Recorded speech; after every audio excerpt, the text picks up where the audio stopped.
Assalamualaikum warahmatullahi wabarakatuh. Jumpa lagi dalam NASPRO, Nasional Progresif, Nasional demi bangsa, progresif demi kemakmuran dan kesejahteraan rakyat. Kita selalu berjuang untuk memajukan bangsa Indonesia di lokal maupun di internasional. Itulah cita-cita kami di NASPRO, Nasional Progresif. Yang akan kita bahas hari ini adalah bagaimana sejarah perjalanan panjang pemimpin Indonesia, presiden di Indonesia, mulai zaman era Soekarno sampai era Jokowi. Suka tidak suka, ada militer dan ada sipil. Bagaimana prestasi mereka dalam membangun bangsa ini. Awal kita mengenal Soekarno, kedua ada Soeharto, ketiga ada transisi Habibie, dilanjutkan oleh Gus Dur, Megawati, SBY, hingga Jokowi, dan presiden terpilih hari ini adalah seorang Prabowo Subianto. Artinya dari militer lagi. Kalau sama-sama kita amatin, Soekarno berhasil memerdekakan bangsa ini. Tapi di ending perjalanan adalah kehancuran ekonomi. Kehancuran dalam stabilitas politik yang Indonesia sehingga timbullah gerak-gerakan yang pada akhirnya menjatuhkan Soekarno, dan pada awalnya adalah gerakan 30 September atau sering dikenal dengan PKI, endingnya adalah persoalan kehancuran ekonomi.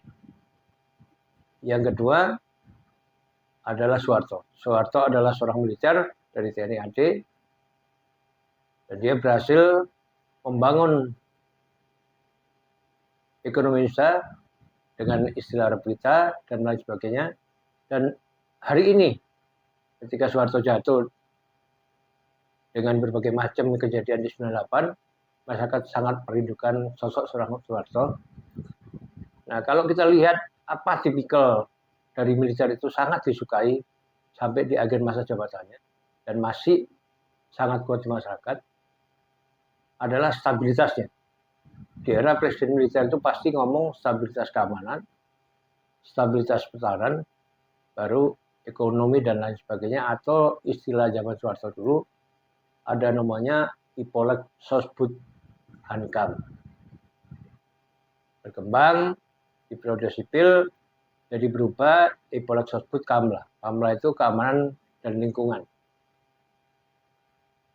Nah, setelah pasca Soeharto lengser, hanya persoalan utama yang diselesaikan itu adalah ketika Mbak Tutut jadi menteri sosial, sehingga akumulasi kebencian masyarakat itu berkembang menjadi isu KKN.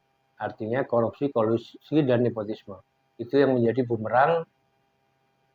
Dan kita, kalau Soeharto saat itu masih fresh, mungkin situasi berbeda.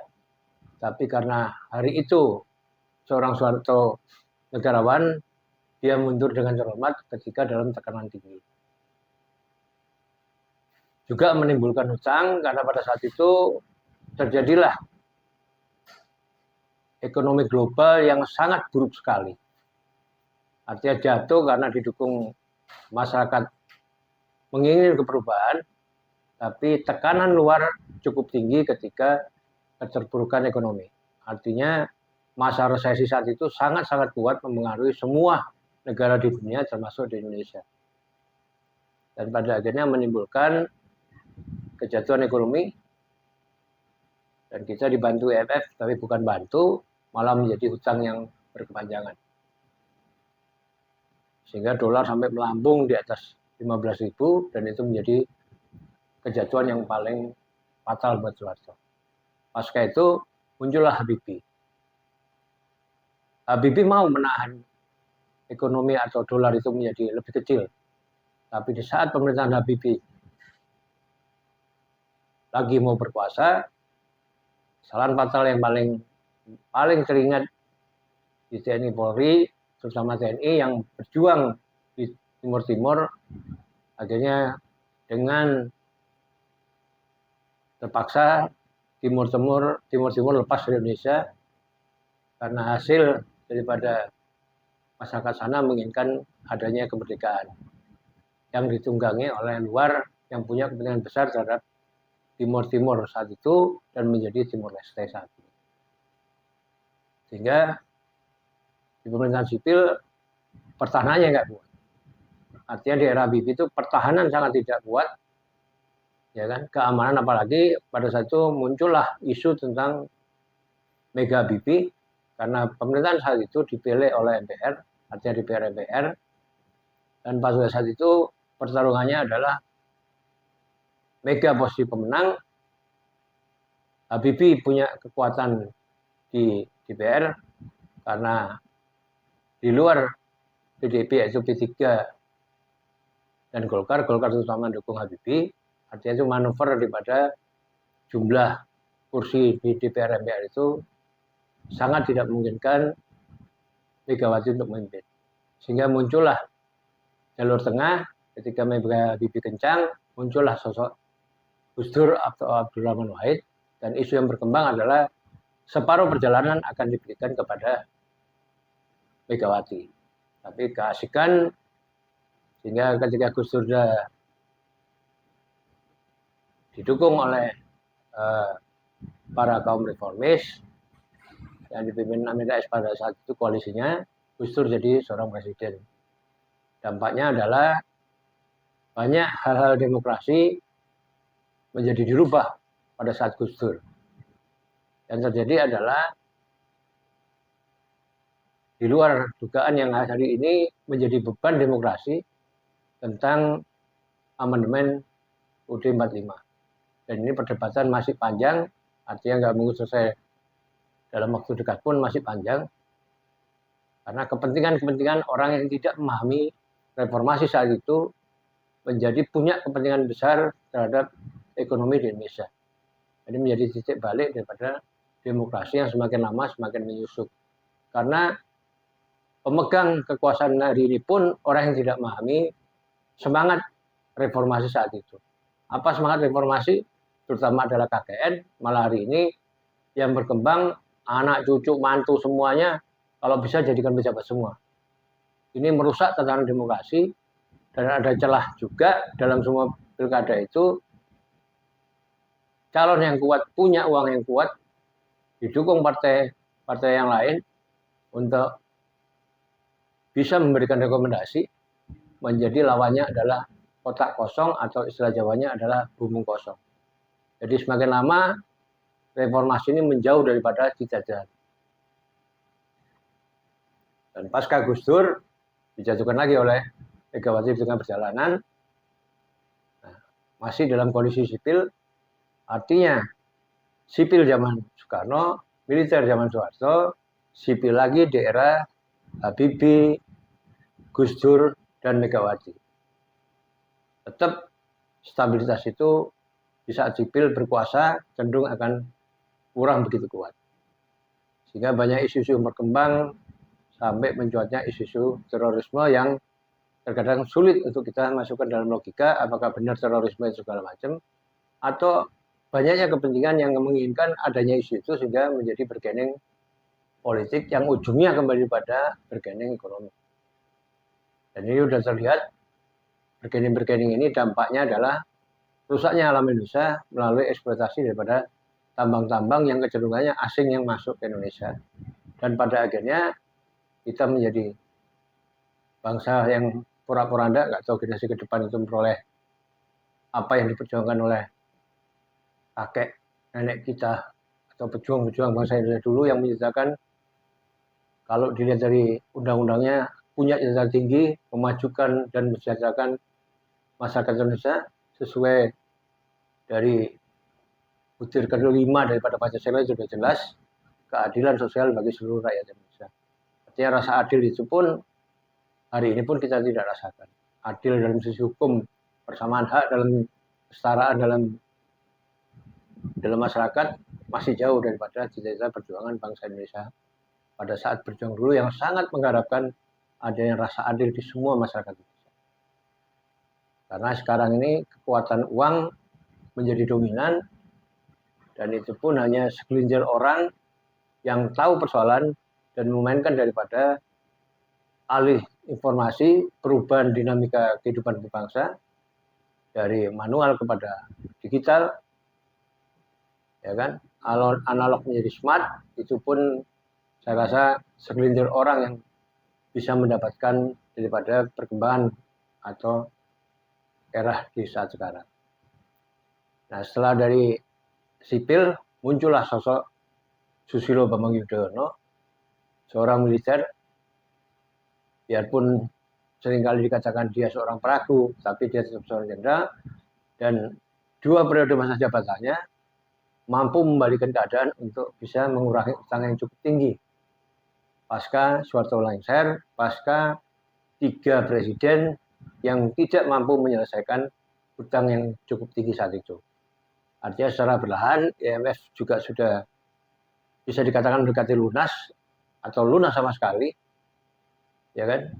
Tapi pasca SBY, hari ini kita mengalami lagi utang yang cukup ribuan triliun, ya kan. Bagaimana penyelesaiannya? Ini menjadi tanya besar, karena semuanya pasti dengan alasan yang rasional, logik, dan selalu dikaitkan dengan APBN atau kepentingan bangsa lebih luas, padahal tetap judulnya utang yang menjadi beban bangsa Indonesia ke depan, generasi muda ke depan, yang akan menanggung dari akibat dari yang hari ini sebuah pemerintahan jalankan melalui amanat undang-undang, menjalankan roda pemerintahan, tapi menurut saya banyak kemelencengan, banyak kepentingan, banyak yang nggak rasional, sehingga program yang dijalankan hanya untuk legasi atau pengakuan bahwa dia pernah jadi seorang presiden, ya biarpun kapasitas atau apapun masih diragukan, mengingat masih ada tuntutan masyarakat mengenai ijazah. Artinya legalitas pribadinya sendiri masih diragukan.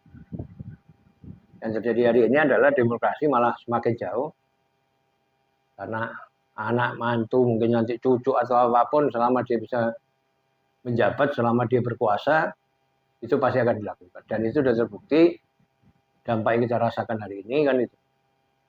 Walaupun demokrasi mungkin pada saat zaman Soeharto itu sudah pasti rakyat bergerak dan sudah pasti digulingkan. Tapi itulah realita politik yang harus kita hadapi saat sekarang.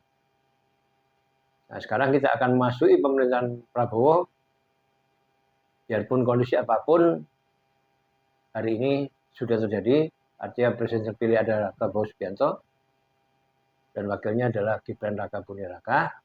Artinya yang jadi perdebatan masyarakat hari ini kan adalah usia Prabowo dan usia Gibran. Artinya kapasitas Gibran ini, saya rasa para pemerhati politik di Indonesia atau pemerhati apapun sangat-sangat meragukan seorang Gibran menjadi seorang wakil presiden. Dan sudah jelas, suka tidak suka, itu adalah boneka daripada rezim hari ini atau seorang Jokowi kan.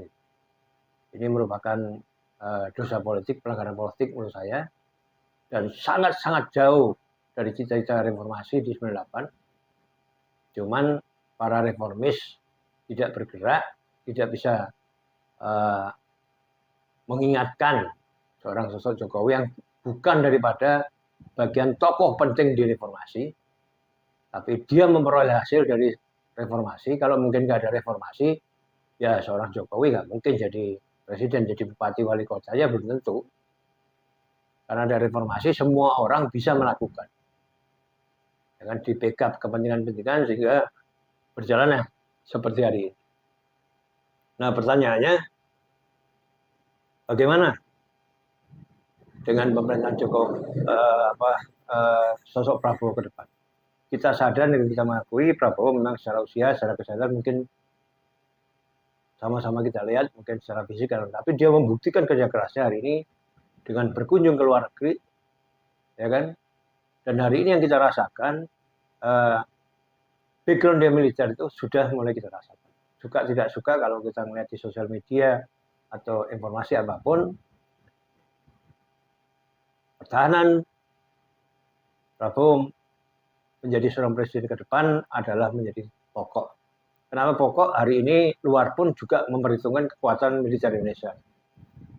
Artinya Malaysia yang sukanya biasanya di laut, di Ambala, di Sebatik, bisa sendiri hari ini ketakutan karena punya militer Indonesia yang hari ini cukup kuat. Artinya dari sisi laut kapal-kapal sampai kapal armada pun untuk perang pun sudah disiapkan dan mereka bergerak untuk membatasi ruang daripada tentara di Raja Malaysia yang kadang-kadang suka sendiri di pemerintahan sebelumnya. Kasus Natuna pun China juga berpikir ulang, nggak bisa sendiri karena penempatan baik sisi udara, sisi laut, sisi darat, dan sudah disiapkan pangkalan yang ada di daerah Natuna, yang terdekat dengan Natuna, untuk menunjukkan eksistensi kekuatan militer Indonesia. Begitu juga kalau kita lihat hari ini Papua Nugini pun juga tidak akan bisa nyaplai sendiri tentang perangkat-perangkat militer, senjata, peluru, dan segala macam, sehingga sekat itu sudah dipastikan akan menjadi sekat yang mengurangi atau memperkecil daripada serangan dari luar terhadap Indonesia. Artinya kita yakinin bahwa stabilitas pertahanan itu menjadi pokok utama daripada seorang Prabowo sebagai mantan tentara, mantan jenderal tentara, mantan Kopassus yang punya jiwa militer cukup tinggi, yang punya jiwa kebangsaan yang cukup tinggi. Nah, kita sangat berharap dengan pertahanan yang kuat, pasti dia berdampak kepada keamanan yang kuat. Keamanan kuat itu bicara lebih cenderung ke domestik. Dan hari ini kita melihat bagaimana OPM di Papua dikurangi kekuatannya sehingga menjadi terkendali semua. Dan kelihatannya provinsi yang pemekaran atau pengembangan berikutnya pasti akan terjadi dengan militer diperkuat sehingga ada dinamika masyarakat sana, ada kehidupan kembali masyarakat, ada kepercayaan kembali hadirnya sebuah negara di daerah konflik. Karena itu tadi, kalau dia background militer pasti cenderung stabilitas pertahanan yang cenderung mengantisipasi serangan dari luar, stabilitas keamanan cenderung pada kekuatan lokal supaya tidak terjadi konflik.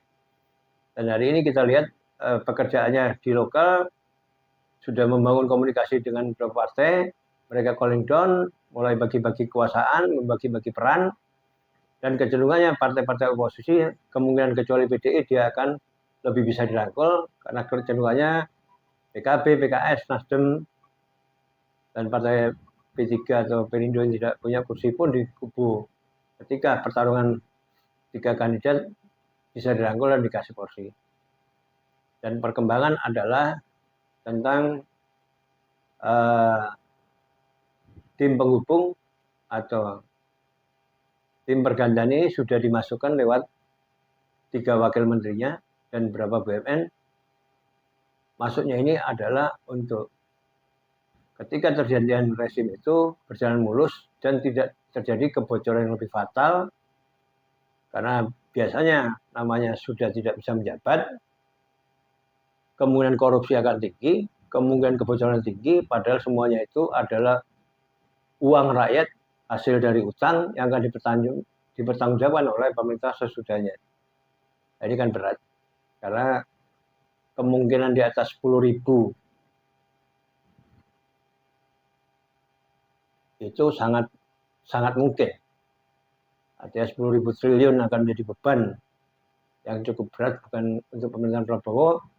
Sementara program makanan bergizi menjadi cita-cita besar seorang Prabowo untuk memajukan bangsa ini lewat gizi, perbaikan gizi dan kesehatan. Jadi kalau kita lihat apa yang kita rasakan ketika bangsa Indonesia dipimpin seorang militer dan sipil, kecenderungannya kestabilan atau persatuan itu pasti akan terjadi ketika seorang presiden dari sisi militer. Artinya itu menjadi perekat bangsa. Karena kalau kecenderungannya sipil cenderung dia akan lebih liberal, malah terakhir ini bukan liberal lagi, malah cenderung menjadi rusaknya demokrasi karena tidak mempunyai semangat reformasi. Artinya anak dijadikan wapres, mantu dijadikan pilgub, anak dijadikan ke partai, jadi ya rusaklah demokrasi kita. Tapi itulah suka tidak suka.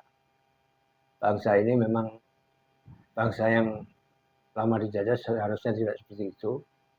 Artinya step atau tahapan daripada demokrasi yang sudah dibangun cukup baik oleh bangsa ini pasca reformasi, berkembang ke Gus Dur dengan lebih bisa mengakomodir semua masyarakat yang ada di Indonesia, ya kan, bergerak ke SBY mulai ada kestabilan, cuman ke sini kita menjadi hancur lagi demokrasi, merekayasa demokrasi dengan berbagai macam, ya boleh saja, kalau namanya demokrasi, namanya politik, tapi kan rusaknya generasi ke depan ini yang sama-sama harus kita ikutin, dan sudah jelas pembangunan yang tidak terpola atau terintegrasi dengan baik, kecenderungannya akan mangkrak. Ya kayak IKN aja hari ini kan nggak jelas apakah benar bisa diselesaikan, apakah benar pemerintahan di sana itu sangat-sangat non rasional, tapi butuh legacy, butuh pengakuan seorang presiden, ya dipaksakan. Biarpun itu mengikuti zaman minat jinggo, artinya dibuat kayak bleng, udah langsung hidup, ya nggak mungkin. Faktornya kan banyak. Kalimantan itu kan hutan dunia. Ketika hutannya dianu, ya hujannya yang anu. Ya, kalau hujannya nggak bisa kerja. Itu realita politik. Jadi kita semua berharap di pemerintahan Prabowo ini adalah pemerintahan yang sudah jelas dari background militer, dan kecuali stabilitas pertahanan menjadi utama. Ketika menghadapi bangsa asing, kekuatan itu harus penuh, dan Prabowo membuktikan dengan pembelanjaan alutsista yang menurut saya cukup efektif untuk menahan luar itu tidak seenak sendiri masuk ke wilayah Indonesia. Yang kedua adalah dari sisi keamanan. Nah, keamanan itu pasti wacana yang dibangun adalah seperti yang kita lihat di beberapa sosmed, boleh menjadi oposisi atau autokritik, tapi tujuannya membangun, tidak mengganggu pemerintahan. Dan yang paling menurut saya cukup menarik adalah buat apa kita membangun infrastruktur yang tapi kalau negaranya tidak bisa kita satukan. Inilah statement seorang militer yang lebih cenderung stabilitas pertahanan dan keamanan. Baru dia step berikutnya adalah step anggaran. Artinya jangan utang yang utang diselesaikan, tapi dia secara bergelombang pasti akan memberikan kepercayaan masyarakat bahwa apa yang dijanjikan pada saat kampanye pasti akan dilakukan, dan ini dia sudah menempatkan wamen di bidang keuangan. Artinya dia sudah tahu utang kita berapa, cara utangnya seperti apa, resikonya seperti apa, apakah mungkin di anggaran berikutnya sudah bisa dibangun. Karena anggaran kita mengenai anggaran defisit, dan persoalan 2024 artinya penganggaran 2024 untuk 2025. Maka pemerintahan transisi inilah yang diperlukan untuk tidak kaget, dan sudah jelas format anggaran 2025 bisa direalisasikan daripada gagasan atau ide ketika Prabowo menjalankan menjadi seorang presiden. Jadi kita sangat memang berharap bahwa pemerintahan militer ini akan menjadi lebih baik, pasti akan taat asas, taat aturan, taat demokrasi, ya kan, menyatukan bangsa ini, ya kan, dari orang yang jelas, background yang jelas, manusia yang jelas akan menjadi pemimpin yang baik, pemimpin yang jelas, dan dia akan bergerak sesuai dengan apa yang menjadi semangat atau ide gagasan ketika dia sudah pernah seperti di apapun, di soliman apapun, hari ini dia terbukti menjadi seorang presiden. Kita sangat berharap seorang militer yang kuat, Prabowo udah makan asam garam, mampu menyelesaikan borok yang terlalu besar, korupsi yang terlalu korup, anggaran yang amburadul ini menjadi lebih baik, dan memang menjadi cita-cita bangsa ini, terutama di sila 5 tentang keadilan sosial bagi seluruh Indonesia. Semoga bermanfaat. Mari kita dukung sama-sama pemerintahan yang baik. Semoga Prabowo menjadi pemerintahan baik, karena dia nggak punya pemerintahan, dia udah kaya raya, apalagi yang dicari. Mudah-mudahan tidak ada korup di pemerintahan dia. Kalau perlu meniru Cina, satu orang kasih peti jenazah, kubur dia di situ, supaya ada efek jerak, karena sangat fantastik korupsi di Indonesia ini hancur-hancuran. BUMN yang kita bangun sama-sama hancur semua, punya utang. Bisa dikatakan tidak ada satupun BUMN yang profitnya bisa dirasakan untuk masyarakat. Semuanya profit, tapi semua menjadi hancur karena pola pemerintahan yang selalu ambisius, dan selalu membutuhkan legasi. Nah, pertanyaannya, apakah bisa andai kata mundur itu menjadi persoalan hukum? Itu sangat impossible di Indonesia. Jadi ketika berkuasa saya naik sendiri tapi tidak bisa, andai kata dia melanggar secara hukum, akan dieksekusi secara hukum, itu walau alam. Tapi kita berharap, ya kan, benar katakan benar, salah katakan benar. Kalau memang di rezim Jokowi terlibat, ya harus berani pemerintah ke depan untuk melaksanakan undang-undang, karena hukum di atas segalanya, tidak peduli siapapun, dan harus dihukum sesuai dengan perintah undang-undang, harus dihukum sesuai cita-cita para founding father kita untuk membangun bangsa Indonesia menjadi lebih besar, lebih kuat, dan amanah. Sekali lagi, salam reformasi, NASPRO, Nasional Progresif, salam NASPRO, Nasional Progresif, nasional untuk bangsa Indonesia. Wassalamualaikum warahmatullahi wabarakatuh.